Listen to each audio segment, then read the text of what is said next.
Assalamualaikum warahmatullahi wabarakatuh. Kembali lagi di dalam video tutorial yang pada kesempatan kali ini kita akan membahas atau berdiskusi mengenai salah satu produk Microsoft Office, yaitu Microsoft Access. Nah, adapun Microsoft Access ini sendiri merupakan salah satu aplikasi atau tools yang biasa digunakan untuk membuat basis data. Basis data itu sendiri merupakan suatu teknologi yang digunakan untuk menyimpan data atau data dalam bentuk digital. Dan tujuannya yang kedepannya adalah apabila nanti di kemudian hari kita memerlukan data tersebut, kita bisa dengan mudah untuk meretrieve atau mengambil kembali dari informasi yang sudah kita simpan di database. Nah, pertama-tama yang harus dilakukan yaitu membuka Microsoft Access-nya. Nah, yang terlihat di sini sudah ada tampilan awal dari Microsoft Access. Mungkin di beberapa versi Microsoft Access akan berbeda dari segi tampilan.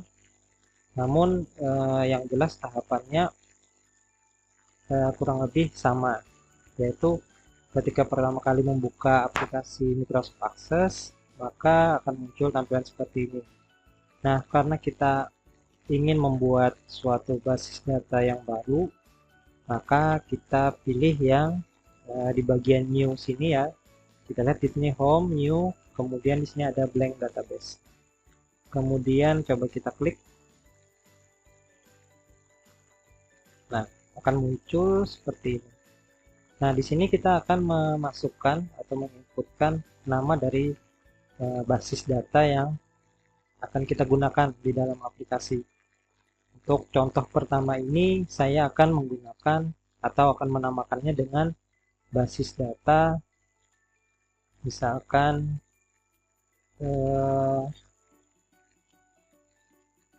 program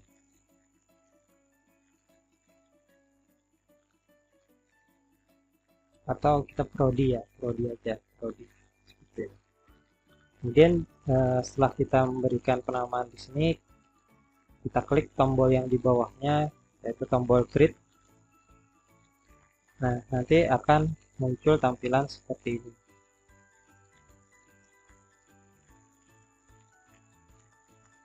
Nah, bisa kita lihat ada beberapa menu di sini, ada home, create, external data, database tools, help, field, dan table. Nah, yang pertama-tama kita fokus di sini terlebih dahulu. Nah, di sini kita sudah ketika pertama kali tadi ya mengklik tombol create di tahapan sebelumnya, maka otomatis sudah terbentuk satu tabel yang namanya itu tabel 1. Ini masih default bawaan dari Microsoft Access. Jadi otomatis tadi dibuat pertama kali. Dan bisa kita lihat di bagian atas ini ada nama database yang sudah kita beri nama tadi ya, prodi, nama databasenya prodi. Database atau basis data. Nah, jadi apabila kita ingin membuat tabel yang baru, nah di sini kita caranya adalah klik kanan di sini atau klik kanan di sini, kemudian ada open.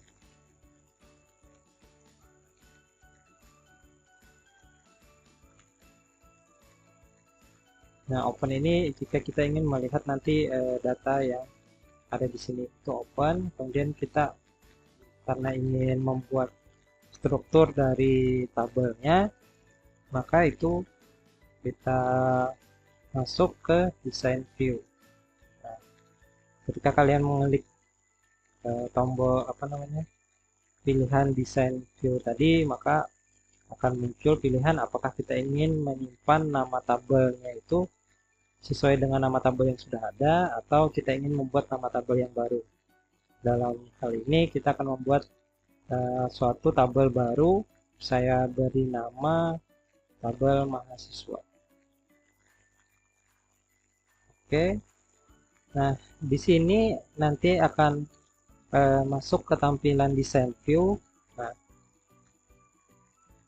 kalau kalian ingin balik lagi ke tampilan yang tadi, itu bisa mengklik di bagian bawah sini.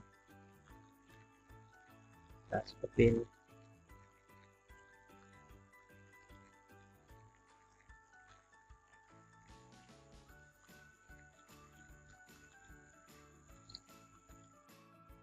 Pada tampilan ini terdapat 3 kolom yang bisa terlihat di layar sini, yaitu ada field name, ada data type, sama description. Yang ini penggunaannya itu opsional atau pilihan saja, bisa digunakan atau tidak.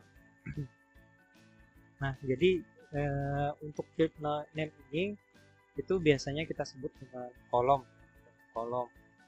Nah, kolom ini nanti merepresentasikan data apa yang ingin dimasukkan di kolom tersebut. Nah, pada data mahasiswa yang sederhana, kita akan melihat bahwa untuk field ID itu merupakan apa ya istilahnya, identitas yang digunakan untuk membedakan antara satu data dengan data lainnya. Dalam hal ini, kalau mahasiswa itu kan dibedakan oleh NIM. Jadi setiap NIM mahasiswa itu akan unik atau tidak sama dengan yang lainnya. Nah, sehingga di sini kita akan memasukkan atau mengubahnya menjadi nama kolomnya atau field name-nya adalah NIM. Seperti ini. Nah, setelah itu untuk tipe datanya di sini ada beberapa banyak tipe datanya di sini. Yang pertama ada short text, ada long text, number, dan seterusnya. Nah, kita ambil contoh misalkan untuk short text. Nah, dan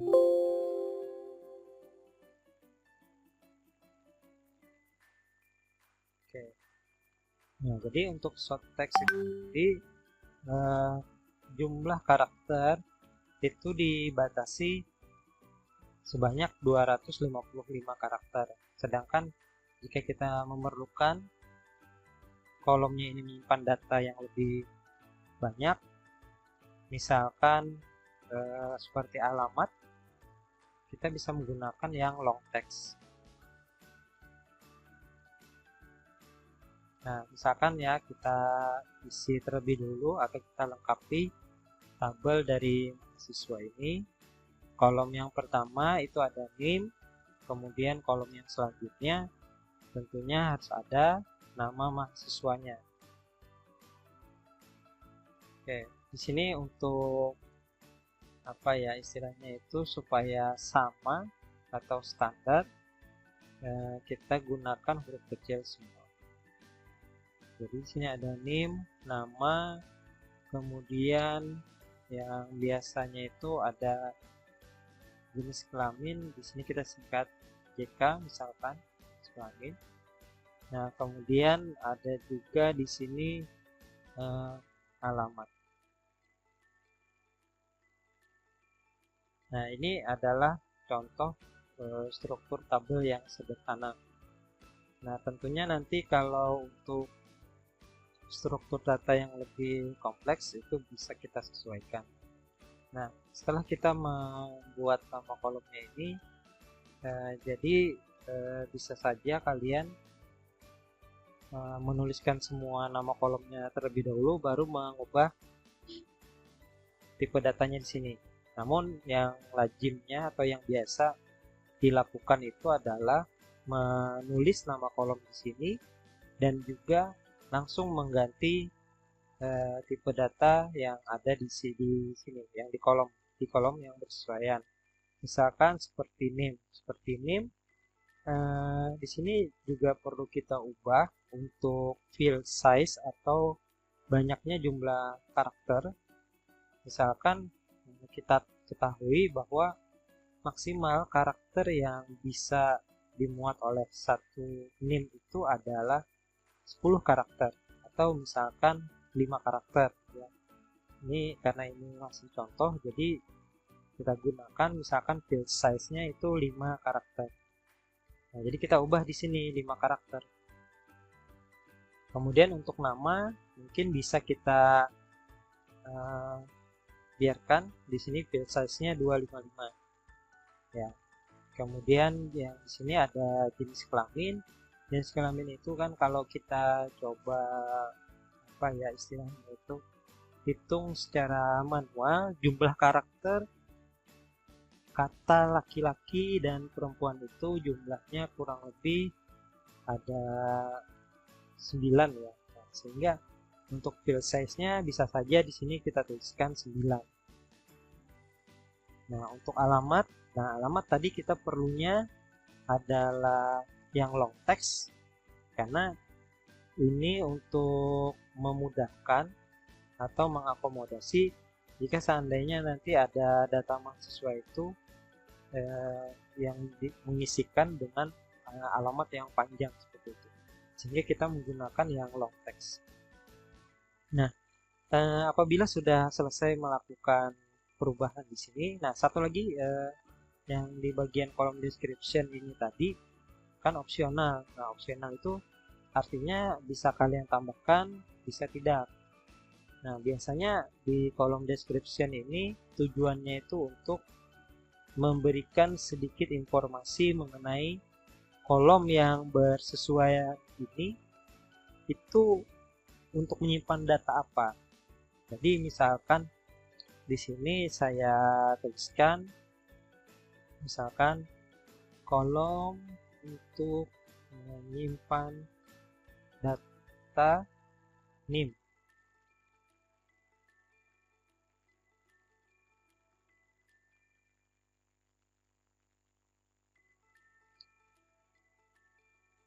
Di sini kita tuliskan lengkap juga tidak masalah, misalkan kolom untuk menyimpan nama mahasiswa, kemudian di sini kolom untuk menyimpan nama mahasiswa,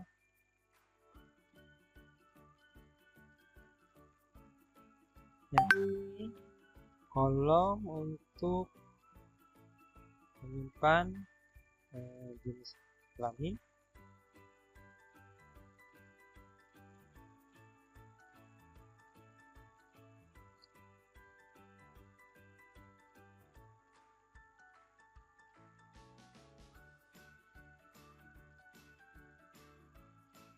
nah dan yang di bagian sini misalkan kita beri keterangan kolom untuk menyimpan alamat mahasiswa. Nah, apabila sudah selesai, maka di sini bisa kita klik lagi di bagian sini ya untuk kembali ke tampilan yang dataset tadi atau ke tampilan tabel. Nah, nanti apabila ada perubahan, kalian diminta akan melakukan apa aksinya, menyimpan atau tidak.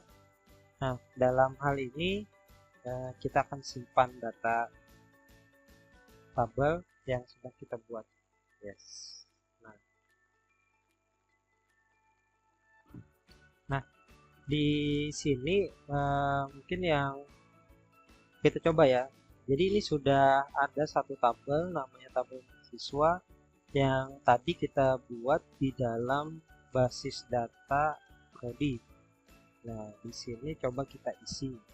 Misalkan NIM-nya adalah A001, kemudian namanya misalkan Ahmad, jenis kelaminnya misalkan di sini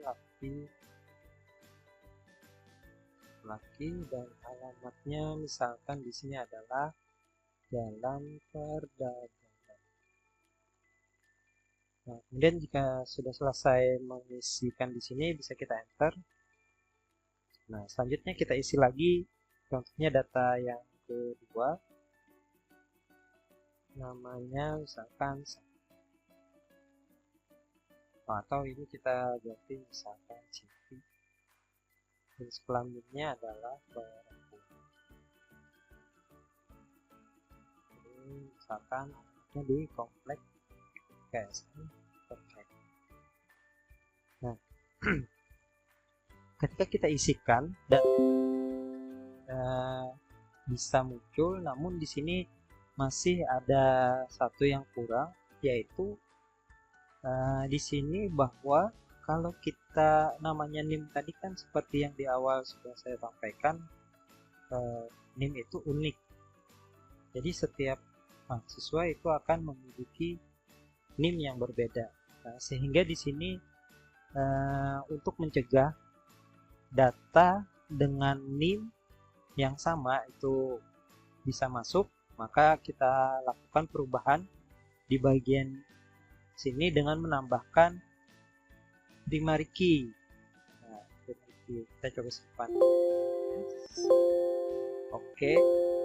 Ini ada error. Nah, errornya kenapa? Nah,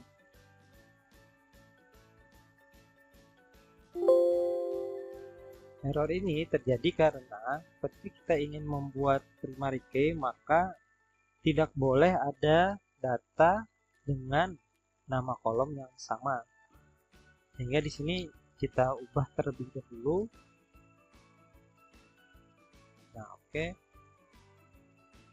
Nah, baru kita setting atau kita atur untuk kolom link itu sebagai primary key. Dan kita save lagi. Nah, baru bisa. Jadi tujuannya dari primary key itu adalah mencegah supaya data yang sama di kolom yang kita jadikan primary key itu tidak akan bisa di-input. Jadi misalkan di sini untuk data selanjutnya kita ingin menginputkan data baru seperti itu, tapi dengan NIM yang sama.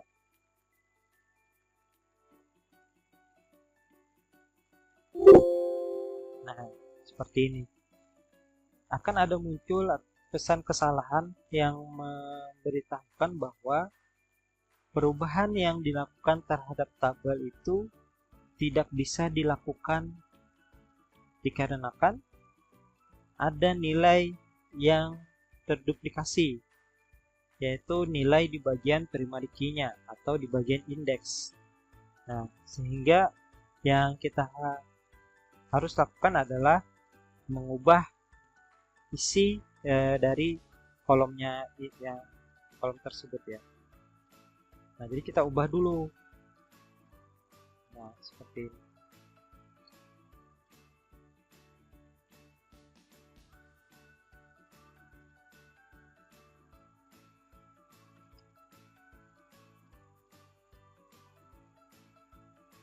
Nah, bisa.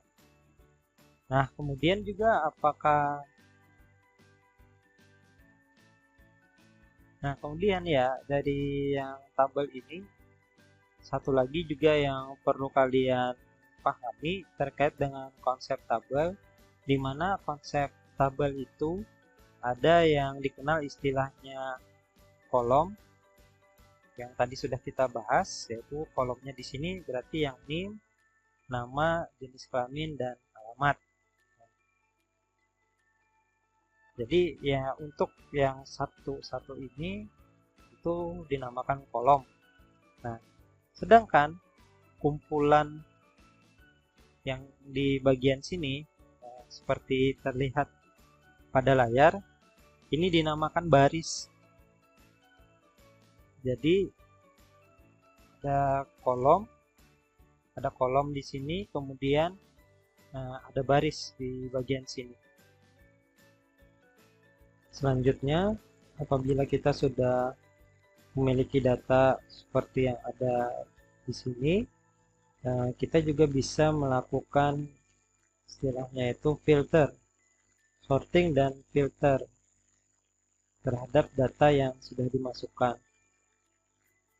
Jadi misalkan contohnya di sini kita yang pertama ini untuk yang sorting atau mengurutkan. Misalkan untuk ascending berarti kita mengurutkan dari nilai terkecil ke nilai yang terbesar. Atau kalau di sini kan cara pengurutannya dia akan mengurutkan dari huruf yang urutannya itu lebih kecil ke urutan huruf yang lebih besar. Itu ascending ya. Nah, misalkan di sini, nah karena yang ini sudah terurut secara ascending, maka di sini tampilannya tetap ya, tidak ada perubahan. Nah, tapi kalau kita pilih yang descending, yaitu kebalikan dari ascending, mengurutkan dari urutan yang lebih besar ke urutan yang lebih kecil, maka tampilannya akan berubah. Nah, seperti ini. Nah, begitu juga jika kita klik di kolom yang lain, nah, itu akan berubah. Nah, selanjutnya setelah tadi ada sorting atau pengurutan, ada juga fiturnya itu filter atau menyaring ya. Di sini untuk menggunakan sorting atau filter, kita gunakan tombol yang di sini. Nah, misalkan kita hanya ingin menampilkan data yang namanya Ahmad dan Vera saja. Kita klik OK. Nah, maka munculnya seperti ini tampilannya. Nah, begitu juga jika kita lakukan lagi, misalkan filternya lagi, bahwa kita ingin yang muncul namanya hanya Ahmad. Nah, seperti ini. Jadi ini adalah fitur yang bisa kita gunakan untuk mengurutkan dan memilah data. Nah, mungkin salah satu implementasi atau penerapan dari filter dan sorting ini, misalkan kita punya data penjualan dan kita ingin mengurutkan misalkan produk mana saja yang memiliki jumlah penjualan paling besar. Nah, maka kita bisa menggunakan fitur sorting ya. Kalau tadi kita ingin mengurutkan jumlah penjualan dari yang terbesar yang ke terkecil, maka kita menggunakan yang descending ini ya. Atau misalkan nih kita punya data supplier atau balik lagi ya, ada data produk. Nah, kita ingin memfilter, misalkan kita punya 100 produk, kemudian kita ingin mengetahui mana saja produk yang jumlah penjualannya itu melebihi 5.000 piece misalkan. Nah, itu kita bisa menggunakan fiturnya filter.